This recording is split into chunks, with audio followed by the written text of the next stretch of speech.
이제 우리 하나님 말씀 같이 살펴보시겠습니다. 하나님 말씀은 구약 성경 전도서 11장입니다. 전도서 11장 1절과 2절 말씀입니다.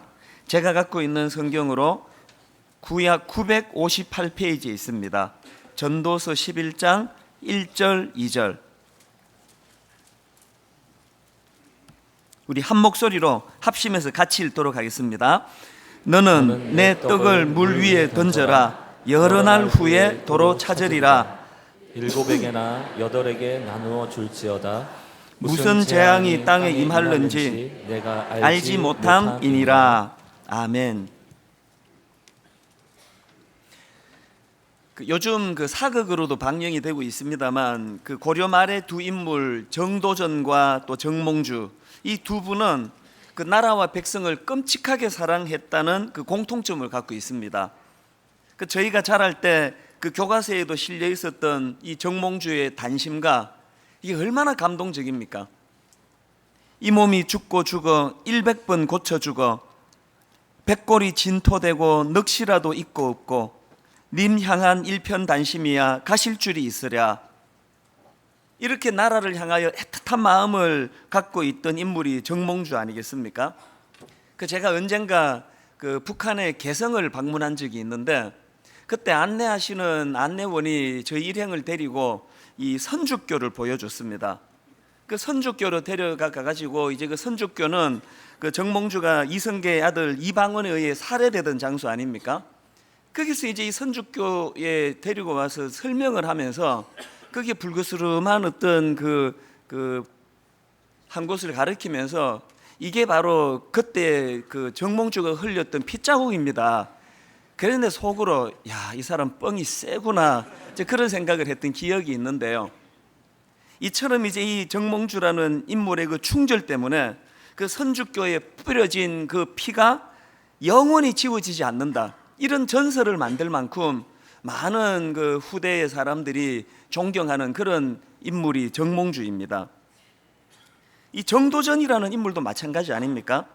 지난번에 말씀드렸듯이 이 전라도 나주로 유배를 가가지고 그곳에 가서 보니까 백성들의 삶이 도탄에 빠지고 피폐해져 있는 백성들의 신음소리를 들으며 막 분노와 울분을 느끼면서 이분이 위민정신, 글자 그대로 오직 백성을 위하는 마음으로 정치를 해야 되겠다는 좋은 정신을 가졌던 분이 정도전이라는 인물 아닙니까? 그래서 이제 이 두 분이 공통적으로 갖고 있던 나라 사랑, 또 백성들을 위하는 마음, 이런 공통점이 이 두 분에게 이 개혁 정신을 넣어줘 가지고요, 이제 이 부패한 고려를 개혁해야 된다, 이런 부패한 나라로는 더 이상 안 된다, 이런 생각을 두 분 다 공통적으로 가졌습니다. 심지어는 진정한 개혁을 위해서는 왕을 폐할 수도 있다, 그 당시로서는 상상할 수 없는 이 급진적인 생각까지 했던 분들이 이 두 분의 공통점이에요. 여기까지가 공통점인데요. 근데 여기서 이제 이 두 분의 생각이 갈라지는 게 뭐냐 하면은, 이 정도전은 이 부패한 고려는 망해야 된다, 망하고 새 왕조가 들어서야 한다, 이런 신념을 갖고 있었고, 여기에 반해서 정몽주는 나라가 아무리 부패했어도 고려 왕조는 지켜야 한다, 이런 신념을 갖고 있었습니다. 이렇게 두 사람의 생각의 차이 때문에 절친했던 두 사람이 정적이 돼가지고 서로에게 칼끝을 겨누는 적이 되고, 또 완전히 다른 길을 걸어가는 그런 인물이 두 분의 길이었습니다. 그런데 제가 주목하는 게 뭐냐 하면은, 이렇게 완전히 서로 다른 길을 걷게 된 두 인물이지만 후대의 역사가들이나 또 저희들이 평가하기를, 한 분은 망하는 길로 갔고 한 분은 흥하는 길로 갔다, 한 분은 충신의 길을 갔고 한 분은 역적의 길을 갔다, 이렇게 평가하지 않습니다. 두 분이 비록 정반대되는 길을 갔지만 두 분 모두의 살아있는 정신, 그 정신을 인정하고 그것을 귀하게 여기고 있다는 것입니다. 저는 이 설교의 기능을 설명하면서 간혹 이 정몽주와 정도준에다가 비유를 해서 이것을 상징적으로 설명할 때가 있습니다. 설교란 것은 하나님의 말씀을 선포하는 것인데, 우리가 하나님의 말씀을 받을 때에 이것을 우리 삶에 어떻게 적용해야 되느냐, 이 강단에서 제가 두 인물 중에서 정몽주가 옳았다, 아니면 정도전이 옳았다, 이런 심판자 역할을 하는 자리가 아니고, 그것보다는 더 상위적인 그 개념으로서의 그 본질적인 정신, 두 분이 가졌던 나라와 백성을 사랑하는 마음, 이 귀한 마음이 우리에게 나타나기를, 이걸 영적으로 말하면은 예수 그리스도의 이 십자가 사랑의 정신을 구현하는, 또 그것을 설명하는 것이 그게 설교다. 제가 그런 이야기를 가끔씩 하곤 합니다. 그래서 저는 이런 생각을 갖고 있기 때문에 강단에서 절대로 저 개인의 정치적 성향이나 호불호에 대하여 언급을 한 적이 없습니다. 그건 사적으로 내 개인의 문제지 강단에서 언급할 게 아니에요. 그리고 지금과 같은 선거 기간 동안에 내 평생에 한 번도 누구를 찍어야 된다, 그분이 장로니까 찍어야 된다, 예수 믿으니까 찍어야 된다, 그런 말을 내가 입 밖에도 내본 적이 없습니다. 저는 최근에 우리 교회 홈페이지에 올려놓은 어떤 교수님의 그 글 제목이요, 기독교인을 뽑는 대신에 기독교 가치에 투표하라. 저는 이 제목에 100% 동의합니다. 장로라는 타이틀이 중요한 게 아니고, 그가 과연 복음의 정신을 갖고 있는가, 그가 그리스도의 사랑의 정신을 갖고 있는가, 오직 백성을 위하고자 하는, 국민을 위하고자 하는 그 마음이 있는가, 이게 중요하다는 거예요. 이와 마찬가지로 우리 신앙인들 중에 그리스도인의 그 사랑을 가슴에 담고, 어떤 분들은 진보적인 가치관을 가지고, 어떤 분들은 보수적인 가치관을 가지고, 그렇게 자기 가치대로 이 세상을 섬기는 되는 거예요. 그렇게 이 세상을 섬기되, 중요한 것은 그 진보적 가치관 안에, 그 보수적 가치관 안에 과연 십자가 사랑이 흐르고 있는가, 그리스도의 희생정신이 거기에 흐르고 있는가, 이런 것들을 늘 점검해야 된다는 그 이야기입니다. 최근에 제가 그 모신학대학원에서 말씀을 전할 기회가 있었는데, 그날 후배들에게도 똑같은 요지로 말씀을 전했습니다. 이런 요지로 말씀을 전했습니다. 먼저 우리 기성세대 목회자들이 참 잘못해가지고 젊은 신학도들인 여러분들이 힘들게 해서 참 미안하다. 어디 가도 제가 젊은이들에게 이런 사과를 합니다. 그러면서 제가 그때 드렸던 메시지가, 우리 같은 기성세대가 잘못하고 있는 것 있으면 얼마든지 비판해라, 신랄하게 비판해라. 그러나 비판하되 잘 준비하면서 비판해라. 우리 세대가 제대로 준비 못해서 우리 그 다음 세대인 이 젊은 사람들에게 이런 비판을 받을 수밖에 없다면, 여러분들도 준비하지 않으면 여러분 다음 세대에게 똑같은 비판을 받게 될 것이다. 그래서 대안을 가지고 그렇게 준비해라. 그러면서 그 대안이 뭐냐? 신학생 시절에 가져야 된 유일한 대안이 있다면 하나님 말씀을 사모해야 된다. 말씀을 가까이 해야 된다. 내 판단과 내 생각도 중요하지만 늘 하나님의 뜻, 하나님의 말씀, 하나님의 생각을 가까이 하려고 몸부림을 쳐야 된다. 이런 요지로 제가 그 본질적인 말씀을 전했습니다. 그렇게 말씀을 전하고 왔는데, 그날 밤에 그 설교를 들었던 어떤 그 전도사님이 저에게 항의 메일이 왔어요. 내용을 보니까 이래요. 요지가, 지금 학교에 학내 문제로 무슨 어려움을 겪고 있는데, 그래서 지금 자기가 학교의 개혁을 위하여 열심히 몸부림을 치고 있는데, 목사님 설교가 그런 자기들의 몸부림에 찬물을 끼얹었다는 거예요. 왜 그런 설교가 아니었는데 왜 이분은 설교를 그렇게 들었을까? 그게 제가 참 마음이 아프더라고요. 그 젊은 사역자가 저 때문에 그렇게 마음이 힘들다면은 그거 제가 참 그거 미안한 이야기 아닙니까? 그래서 제가 메일을 보냈어요. 이렇게 그 설명을 좀 하고는요, 그리고 통화하고 싶다. 그래서 제가 그분의 저 핸드폰 번호를 받아가지고 제가 그 젊은 그 전사님에게 전화를 드렸습니다. 전화를 해가지고는 제가 좀 설명을 했습니다. 어제 그 설교는 그런 의미가 아니다. 그러면서 제가 방금 이 정도전과 정몽주 이야기를 또 그 전사님에게 했어요. 어제 내가 전한 설교 말씀은 뭐 학생들이 학내 문제에 개입하면 안 된다, 혹은 개입해야 된다, 이런 적용적인 걸 내가 설명한 게 아니고, 당신이 정몽주의 길을 가든 정도전의 길을 가든 그걸 갖고 내가 뭐라 그래서 되겠느냐. 당신이 어느 길로 가느냐에 대한 간섭이 아니고, 당신이 정몽주의 길로 가든 정도전의 길로 가든 중요한 것은 그 가는 그 길에서 늘 하나님의 뜻을 살피고 하나님의 말씀을 게을리해서는 안 된다는 그런 본질적인 내용의 설교였다. 그러니까 당신이 소신을 가지고 하는 그 일에 대하여 내가 뭐라고 잘못한 일이라고 그렇게 한 설교가 아니니까 걱정하지 마라, 상처받지 마라, 그렇게 마음을 내가 풀어줬어요.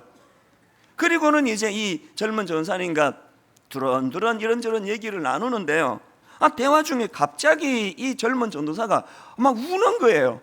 막 흐느껴 우는 거예요.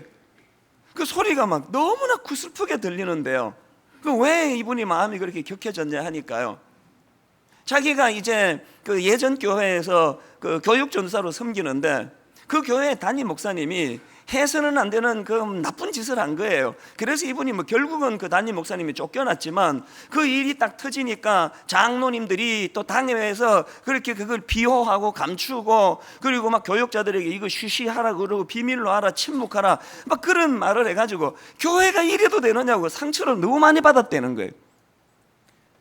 그렇게 하고 또 신학교를 와서 보니까 신학대학원에서 이게 도대체 어떻게 신학교에서 이런 불의하고 불합리한 일을 그렇게 행할 수가 있느냐고, 자기는 이런 불의한 일에 침묵할 수가 없다고 막 우는 거예요. 그러면서 지금 자기가 청소년 사역을 하고 있는데 세월호 침몰 사건 이후로 그 아이들 앞에 서기만 하면은 너무 마음이 괴롭고 그 아이들 앞에 설 자신이 없다고, 그러면서 막 울면서 하는 이야기가 자기가 이 시대 전도사라는 이름으로 살아가는 것 자체가 너무 부끄러워서 견딜 수가 없다고 막 흐느껴 우는데요, 제가 그 마음을 위로해주고 달래주고 그렇게 전화를 끊었지만 전화를 끊고도 그 흐느끼는 울음소리가 그치지를 않는 거예요. 토요일 날 내가 설교 준비를 해야 되는데 설교 준비가 안 돼요.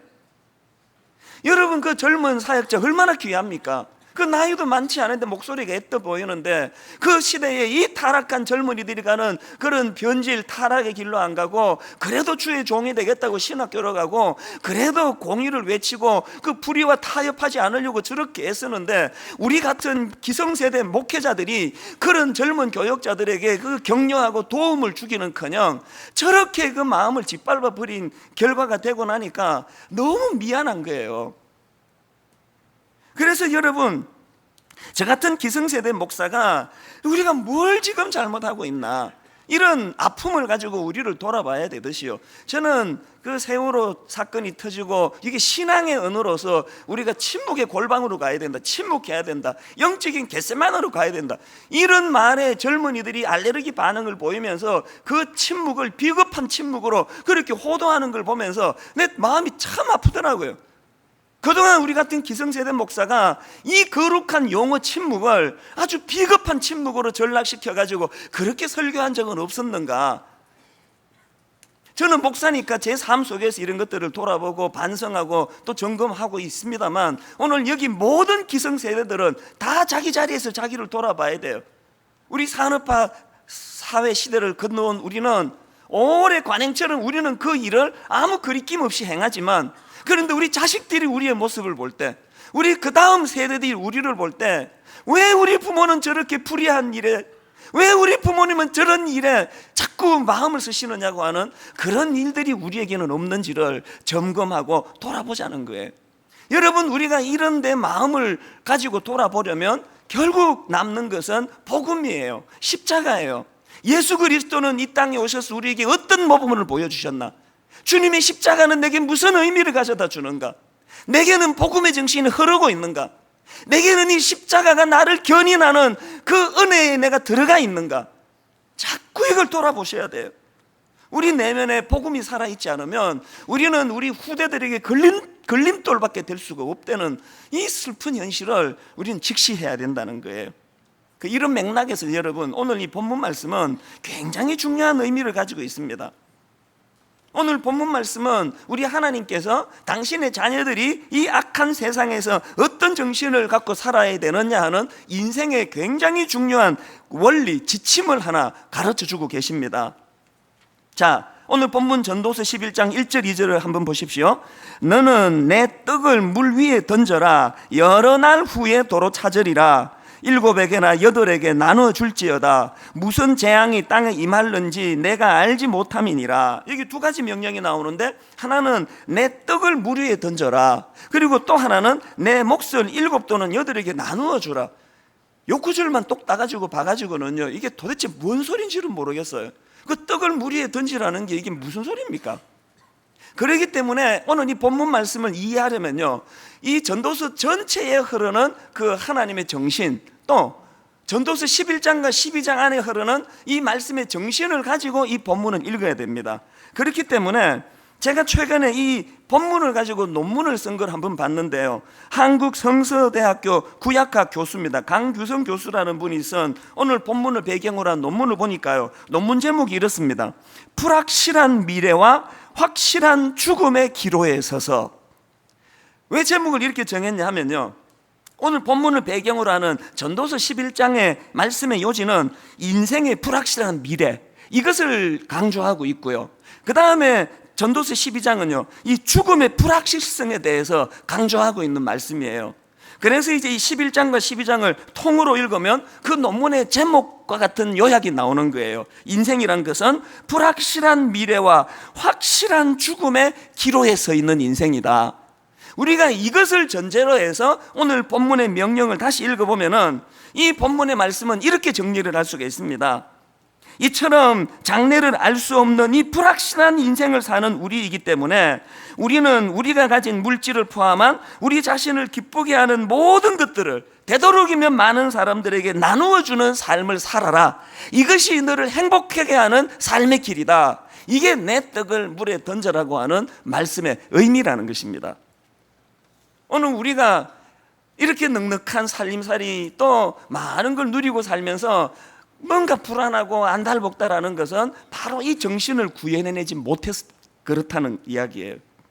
그러면 우리는 왜 하나님의 이 가르침, 이 삶의 지침을 우리는 왜 잘 순종하지 못합니까?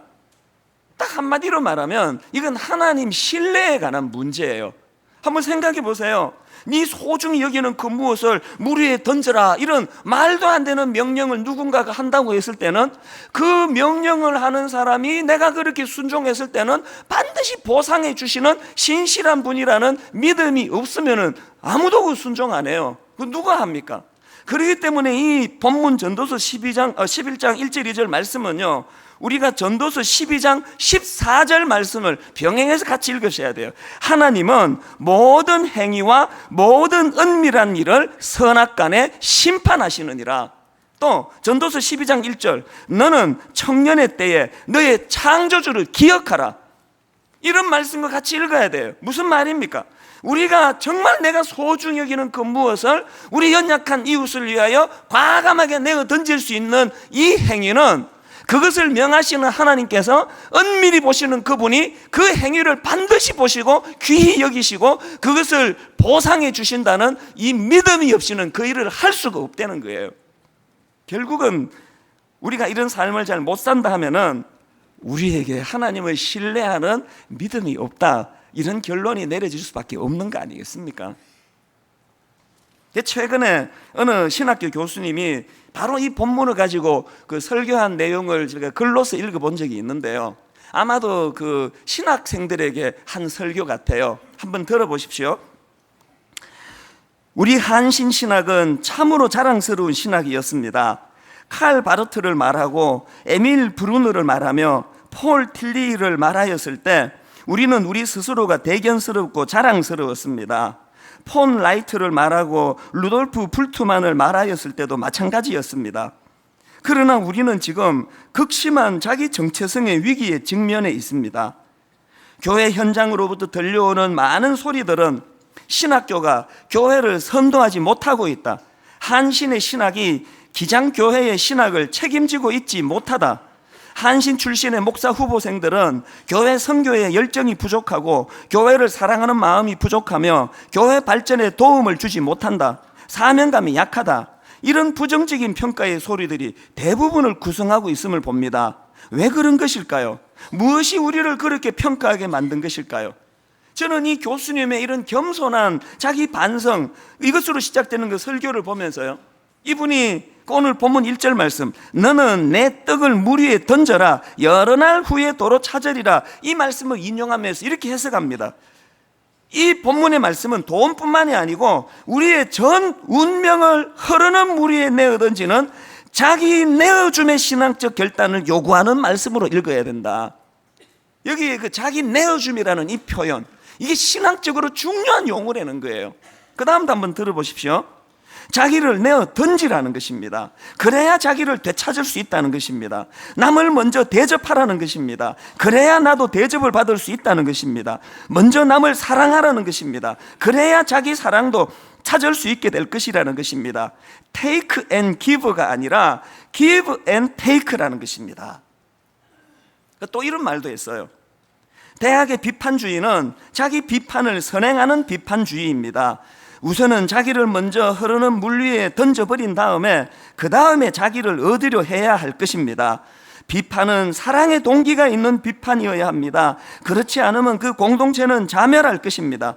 너는 내 식물을 물 위에 던져라, 그래야 비로소 그것을 도로 찾게 될 것이다. 그렇습니다. 흐르는 물 위에 과감히 자신을 내어 던진 후 여러 날 후에 더욱 새로워진 자기를 도로 찾는 그것이 기독교적 지혜요, 기독교적 삶의 방식입니다. 그 반대는 적그리스도적 삶입니다. 적어도 신학을 한다는 우리 신학도들만은 그래야 합니다. 저는 이 교수님의 그 설교문을 읽으면서 도전을 받았어요. 오늘 이 땅에 개신교 안에 비판이 공허한 것은 전부가 자기는 그 자기 떡을 물 위에 던질 생각은 안 하고 남만 욕하고 비판하고만 있는 거 아니냐고요. 여러분, 우리 이 교수님의 자기 반성에 귀를 기울여야 해요. 거듭거듭 강조하지만 왜 우리 이 기성세대를, 우리 젊은 세대가 그 존경하지 않느냐고요. 왜 우리 기성세대는 변질됐다고, 타락했다고, 비겁한 침묵하고 있다고, 왜 그런 평가를 우리가 들어야 되느냐고요. 모두가 아픈 마음을 가지고, 그래서 대안은 딱 하나예요. 뭐가 대안입니까? 오늘 본문이 대안이에요. 그리고 이 오늘 본문 대안을 친히 이 땅에 오셔서 삶으로 구현해 보여주신 예수 그리스도가 대안이에요. 그분이 자기가 아끼고 소중히 여기는 그 무엇을 물에다가 던져주신 그 정도가 아니고 당신의 목숨을 던져주셨어요. 당신의 소중한 인생 전부를 우리를 위하여 던져주셨어요. 우리가 그 정신을 회복하지 않고는 이제 이 땅에 우리 개신교의 희망은 인간적으로 말하면 없어 보입니다. 모두가 다 하나님 앞에 절망하면서 하나님, 이 전도서 11장 1절 2절 말씀에 순종하지 않은 우리의 모습을 정직하게 고백합니다. 지금부터라도 이 그리스도의 사랑의 정신, 그래서 여러분 그 빌립보서 2장 7절 8절 이 말씀을 잊어서는 안 됩니다. 오히려 자기를 비워 종의 형체를 가지사 사람들과 같이 되셨고 사람의 모양으로 나타나사 자기를 낮추시고 죽기까지 복종하셨으니 곧 십자가에 죽으심이라. 이렇게 주님께서는 우리를 위하여 자기를 내어 던져주시고 겸손히 낮은 곳으로 내려갔는데 그런 그를 성부 하나님께서는 어떻게 하십니까? 9절 이름으로 하나님이 그를 지극히 높여 모든 이름 위에 뛰어난 이름을 주사. 우리 모두가 먼저 하나님 앞에 자복을 하고 우리 모두가 먼저 이 말씀 전도서 11장 1절 말씀을 구현해서 내 소중히 아끼는 그 무엇을 우리 주변의 연약한 이웃들을 위하여 내어 던지려는 이 작은 실천 몸부림이 일어나고, 그렇게 우리가 스스로를 비하하여 내려가고 또 내려갈 때 하나님이 우리를 올려주셔야 되는 거지. 우리가 그렇게 교만해서 머리 꼭대기까지 올라가 있는데 그게 무슨 믿음이 작동이 되겠냐는 이야기예요. 여러분, 우리가 주님처럼 우리 몸 전체를 불살라 그렇게 던지지는 못한다 할지라도 아주 작은 무엇이라도 하나님, 내가 이거 한번 실천해 보겠습니다. 불안한데요, 이거 나만 손해보는 것 같은데요, 내가 주님을 신뢰하고 믿음으로 이걸 한번 내가 해보겠습니다. 하나님, 내게 어떤 마음의 샬롬, 이 평강을 주시는지, 하나님 내가 어떤 인도를 해주시는지 한번 맛보기를 원합니다.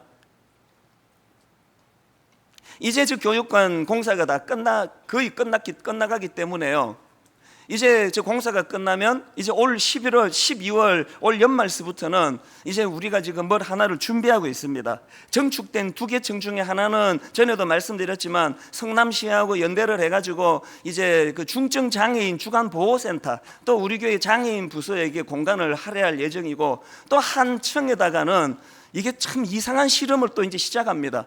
듣지도 보지도 못한 그 인큐베이팅 교회, 이걸 저희가 시작하려고 그래요. 이거 한국말로 번역을 하면은 한 지붕 두 가족 교회예요. 이게 무슨 말인가 하면은요, 저희가 그동안에 그 두 개의 분리 개척을 동탄하고 의왕에다가 해봤는데요, 많이들 안 따라가세요. 동탄이 너무 멀다, 낯설다, 또 의왕이 좀 낯설어서 가기가 힘들다, 그래가지고 그럼 가까운데 할 정도가 아니고 우리 교회 안에 교회를 차리자는 거예요. 너무너무 익숙한 서영 교육관에다가 한 층에다가 개척교회를 할 거예요. 그래서 이제 지금 우리 부교역자 중에 한 사람이 그 일을 하도록 그렇게 이제 준비를 하고 있습니다. 제가 참 감사한 것은요, 우리 교회가 기존 성도 등록을 안 받는 이런 그 해괴망측한 짓을 하고 있잖아요. 이게 결코 정상이 아니에요. 그러나 한국교회 전체를 놓고 볼 때 너무나 한 교회만으로 몰려드는 것이 옳지 않기 때문에 이런 비정상적인 일을 하고 있는데요, 너무너무 감사하게도 지금 등록을 못하는 많은 분들이 12월을 기다린대요. 저 인큐베이팅 교회가 이제 시작이 되면 내가 거기로 가서 교회를 섬겨야 되겠다.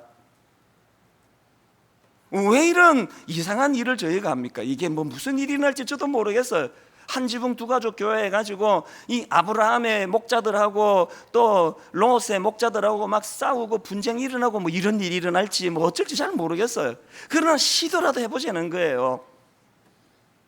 왜 우리가 1만 성도 파송 운동이라는 이런 이상한 그 듣지도 보지도 못한 이런 운동을 왜 합니까? 우리의 이런 모든 운동들은요, 바로 오늘 이 본문 말씀을 한번 신용이라도 내보자, 오늘 이 본문 말씀을 한번 구현하려고 애써보자. 우리 교회가 정말 하나님 앞에 작은 거라도 그 하나님께서 원하시는 이 떡을 물 속에 집어던지는 일을 순종할 때 우리도 살고 한국교회도 사는 이런 일이 일어날 것을 우리가 믿음을 가지고 바라보자. 그 몸부림이에요. 제가 감동을 받는 것은요, 뭐 교회가 썩었다, 성도들이 다 예수쟁이들이 다 썩었다, 그런 이야기 100번 해도요, 적어도 제 눈으로 보기에 아직도 이름 없는 수많은 성도님들이 이 주님의 말씀에 자기 떡을 물 위에 던지는 사랑을 실천하는 분이 너무너무 많습니다. 최근에 연로하신 어느 권사님이 저를 좀 보자는 거예요. 그래서 권사님이 찾아오셔가지고는 봉투 하나를 썩 내미시더라고요. 그러면서 목사님, 이걸 좀 좋은데 좀 써주세요. 그래서 제가 뭐 어떤 데 쓰시기를 원하십니까? 이런저런 대화를 나누고 이제 그 권사님이 가시고 나서 그 얇은 봉투를 이렇게 열어봤더니 거기에 1억 원짜리 수표가 거기 들어있는 거예요.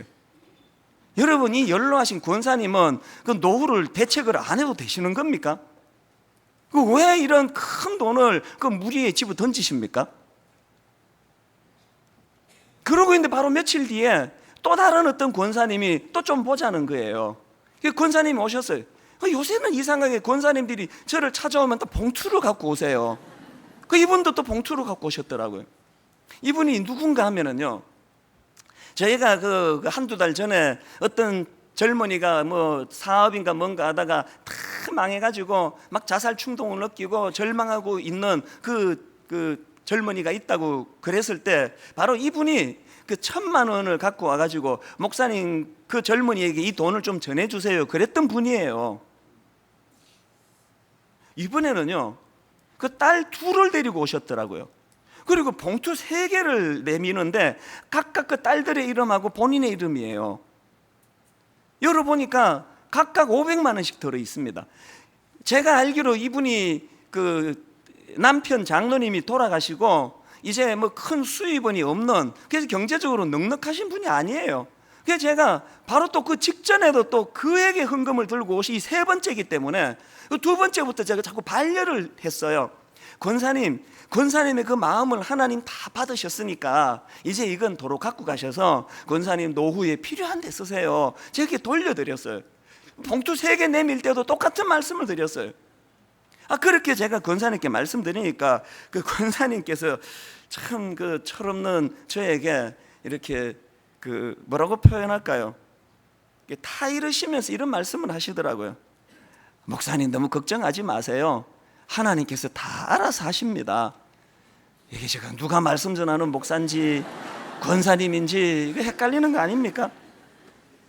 그래서 여러분 그 귀한 헌금들을 가지고요, 그 힘든 개척교회를 살리는 일에 쓰고 얼마나 많은 경제적으로 어려운 분들에게 장학금으로 이 헌금이 이게 쓰여졌는지 몰라요. 그 제가 봉투 3개를 놓고 가시는 그 권사님과 두 딸 등을 보면서요, 그 왜 딸 둘을 데리고 왔을까? 어머니가 신앙 교육을 하고 싶은 거 아닙니까?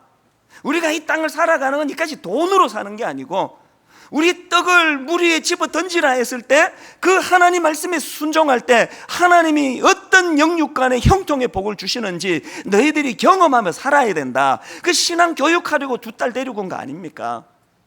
그 권사님에게는 이 믿음이 있는 거예요. 여러분, 오늘 이웃 사랑의 날입니다.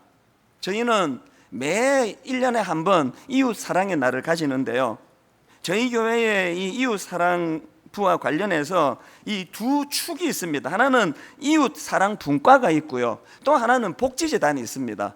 그래서 매년마다 이제 격월로 이제 한 부서식을 집중해서 소개를 하는데, 올해는 복지재단을 소개할 차례예요. 지금 우리 교회 복지재단을 소개하기 위해서 여러분 들어오실 때는 책자도 나누어 드렸고요, 이걸 품고 기도해 주세요. 그리고 많이 동참해 주세요. 지금 우리 교회 복지재단 산하로 여러 기관이 있습니다.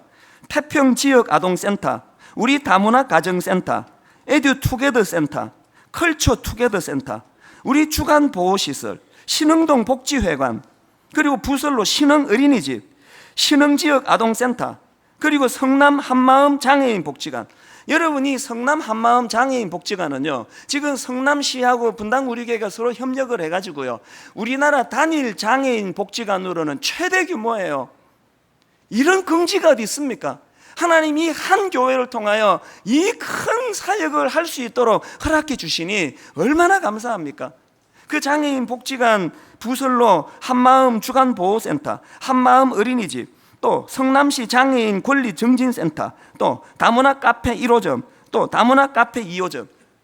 외국에서 동남아에서 온 우리 그 이웃, 그 다문화 우리 교육관 1층에서 카페를 그분들을 위하여 열어드려가지고 거기에 취직을 해서 일하는 것 때문에 꿈에도 소원이던 한국 국적을 얻었다고 기뻐하고 행복해하고, 이런 일들이 복지재단에서 일어나고 있는 거예요.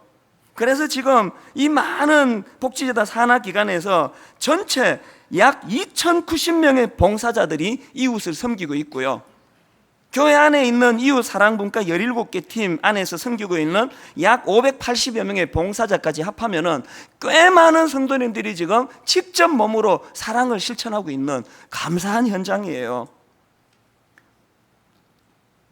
이 모두가 다 오늘 본문, 너는 내 떡을 물 위에 던져라, 여러 날 후에 도로 찾으리라, 이 믿음을 가지고 섬기는 거 아니겠습니까? 여러분, 우리 교회가 왜 1년에 한 번씩 이웃 사랑의 날을 지키는지 아십니까? 이제 이 사랑의 정신을 확산하자는 거예요. 이제 우리 모두가 주저하지 말고 내가 갖고 있는 내 모든 걸 다 던지기는 어렵지만, 하나님 내가 가지는 이 소중히 여기는 그 일부를 우리 연약한 이웃을 위하여 한번 던져보겠습니다. 내 안에 어떤 샬롬 평강을 주시는지 내가 한번 맛보기를 원합니다. 이런 사랑의 정신이 더 많이 확산되기를 바라는 마음으로 이걸 하는 거예요.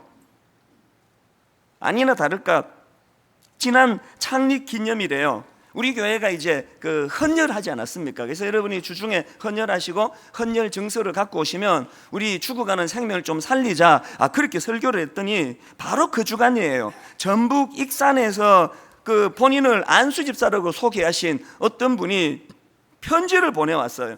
분당 우리 교회 사역에 감사한다 그러면서 뭘 하나 그 붙여왔느냐 하면은요, 참 귀한 분이에요. 본인이 2005년도부터 2013년도까지 했던 헌혈, 그 헌혈 정서 무려 35매, 이거를 저희에게 보내줬어요. 그래서 이걸 규합해가지고 우리가 그 어려운 환자에게 다 전해준 거 아닙니까? 깜빡 잊고 헌혈 못 하신 분들은 이번 주간에 또 하세요. 기회 있습니다. 그런가 하면은 지난 창립 기념일에 우리 미자리 교회를 위해 한번 헌금하자 그랬더니 참 고맙게도 여러분들이 무려 3억 2천 가까운 헌금을 해주셨어요. 그 큰 헌금을 우리 미자리 교회 곳곳에 이미 나누어 드렸고 지금도 나누어 드리고 있는 중이에요. 그랬더니 지난주에 그 헌금을 받으신 어떤 교회 담임 목사님이 우리 홈페이지에 글을 올리셨더라고요. 이런 글이에요. 사실 저희 교회는 교회 보증금을 월 임대료에 다 써버리고 어떻게 해야 하나 말할 수 없는 고민을 해오던 차에 분당 우리 교회의 미자리 교회 살리기를 통하여 저희 교회가 다시 계약을 하고 다시 새롭게 출발하게 되었습니다. 자, 여러분, 이게 가치 있는 일 아닙니까? 오늘 우리가 던진 그 작은 떡을 모았더니 여러분, 이제 임대료 다 까먹고 교회 문을 닫아야 되나 말아야 되나 고민하는 한 교회를 살려내는 이런 열매가 나타난다면 이게 소중한 일 아닙니까? 우리 떡을 물 위에 던질 때 이런 열매들을 하나님이 주신다는 그 이야기예요.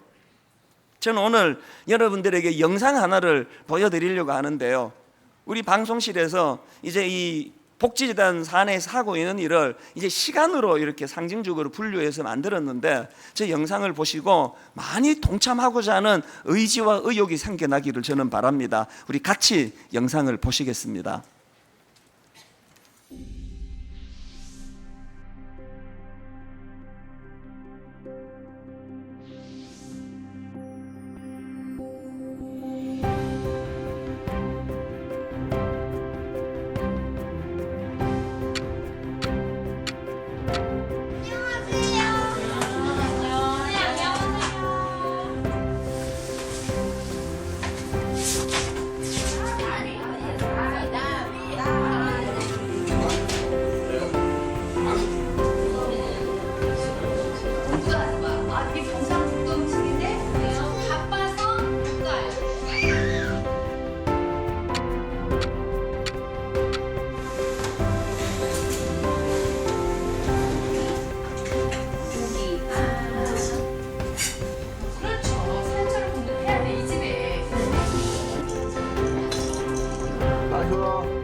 귀염둥이라고 불립니다. 1,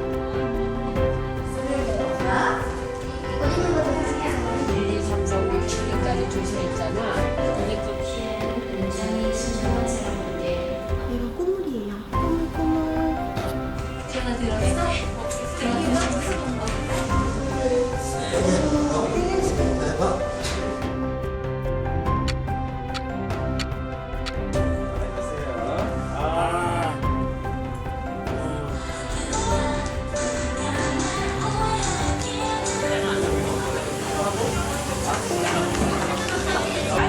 나의 제 모든 것이 어떻게 됐을까? Have been forgiven.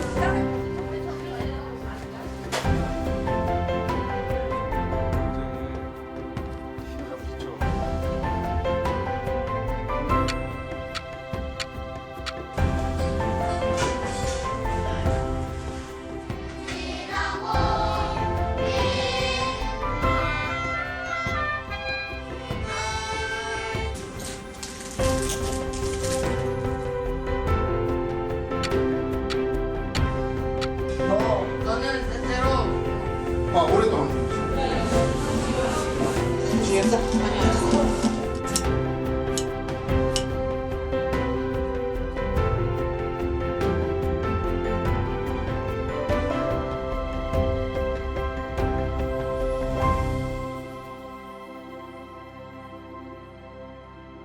감사합니다. 선생님 감사합니다.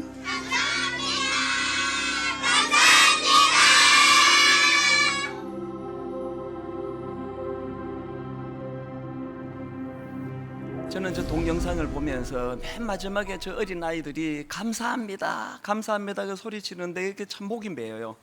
여러분, 저 어려운 환경에서 자라는 아이들의 입에서 이 세상을 향하여 감사합니다, 감사합니다 이 소리가 더 많이 울려지도록 우리 떡을 물에다 던지는 이 일을 행해야 하지 않겠습니까? 분당 우리 교회에 감사합니다 그러지 않아도 돼요. 아이들이 구김살 없이 자라도록, 그들이 조금도 불이익 당하지 않고 자랄 수 있도록 하나님 우리 교회를 사용하여 주시옵소서. 오늘 이 말씀을 기억하시면서 우리 찬양 같이 부르시면 좋겠습니다.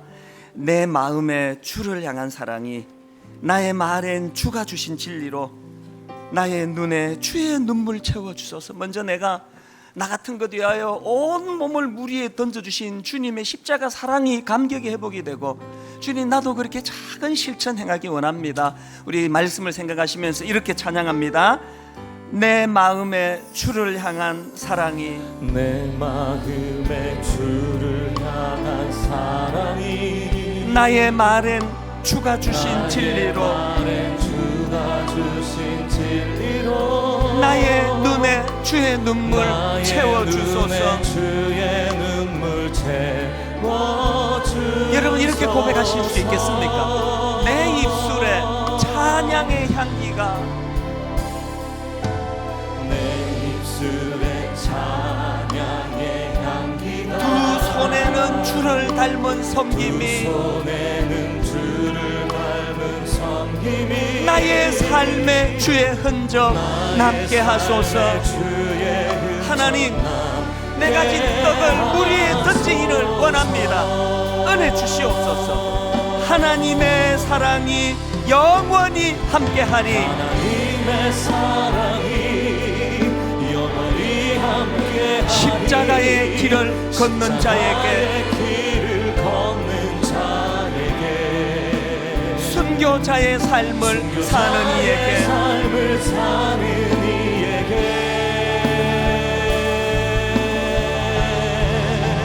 조롱하는 소리와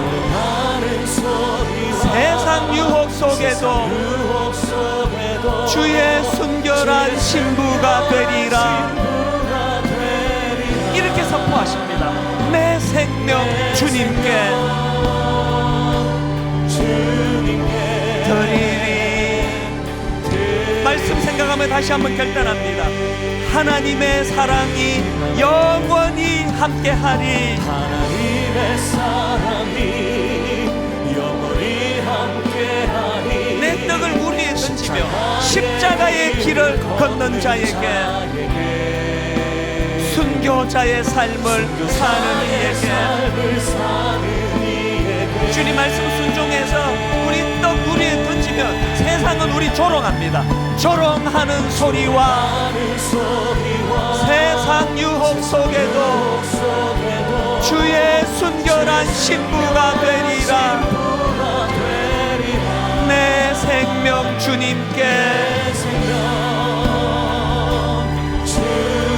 드리리. 오늘 말씀 생각하면 우리 통성으로 한 목소리로 같이 기도하시겠습니다. 살아계신 하나님 아버지, 하나님 우리에게 명하신 이 말씀, 내 떡을 물 위에 던져라. 내가 소중히 여기는 그 무엇을 연약한 이웃을 위하여 헌신해라. 하나님, 이 주님의 말씀에 순종하기 위하여 우선 하나님을 절대적으로 신뢰하기 원합니다. 우선 하나님을 절대적으로 신뢰하고 의지하기 원합니다. 주님, 이 일이 가능하기 위하여, 나 같은 것 위하여 온 몸을 십자가에 내어 던주신 주님, 그 주님 십자가 사랑이 회복되기를 원합니다. 그 십자가 사랑이 내 안에 구현되기를 원합니다.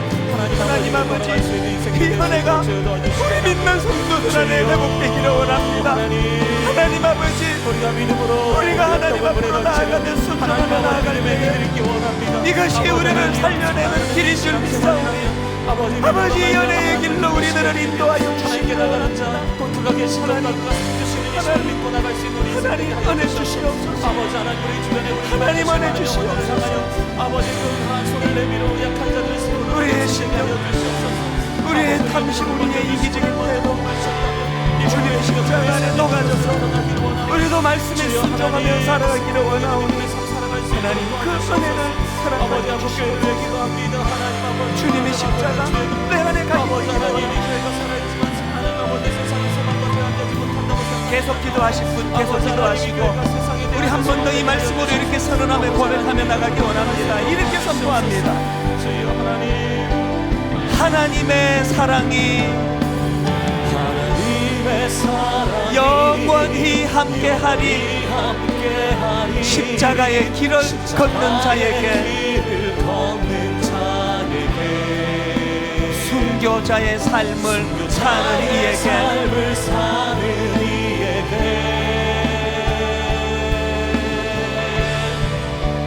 조롱하는 소리와 세상 유혹 속에도 주의 순결한 신부가 되리라. 내 생명 주님께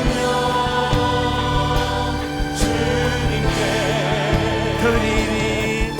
이 은혜를 가지고 이렇게 찬양합니다. 주 나를 보호하시고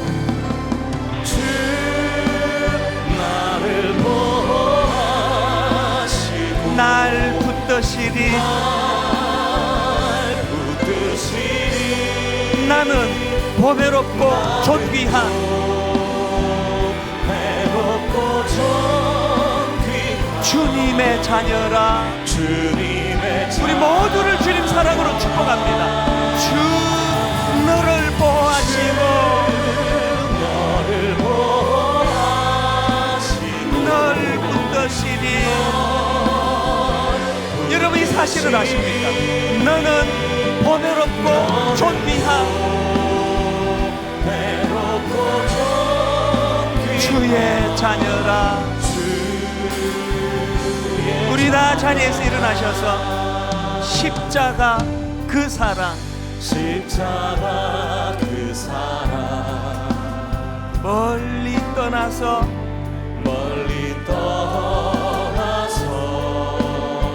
무너진 나의 삶 속에 무너진 나의 삶 속에 잊혀진 주 은혜, 잊혀진 주 우리의 상한 마음을 주님 앞에 가지고 가십시오.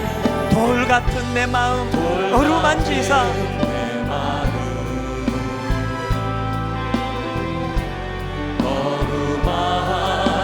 여러분 이것을 사모하셔야 됩니다. 다시 일으켜 세우신 주를 사랑합니다. 이 믿음의 소망을 가지고 이렇게 노래합니다. 주 나를 보호하시고 날 붙드시니 나는 보배롭고 존귀한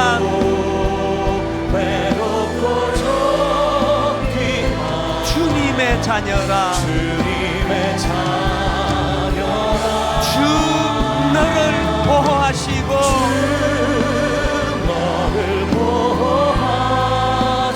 널 붙드시니.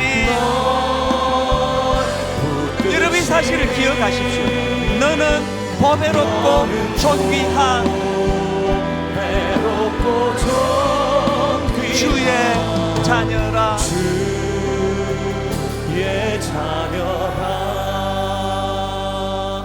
같이 기도하시겠습니다. 너는 내 떡을 물 위에 던져라. 여러 날 후에 도로 찾으리라. 7에게나 8에게 나누어 줄지어다. 무슨 재앙이 땅에 임하는지 내가 알지 못함이니라. 우리 주 예수 그리스도의 은혜와 하나님 아버지의 다함없는 사랑과 성령님의 감동, 감화, 위로, 교통 충만하심의 역사가 오늘 주신 말씀 도전이 되고 능력이 되고 행함으로 연결이 되어 우리 삶 풍성한 은혜 누리며 살기로 다짐하는 모든 주의 자녀들 머리 위에 지금부터 영원토록 함께 하시기를 간절히 축원하옵나이다. 아멘.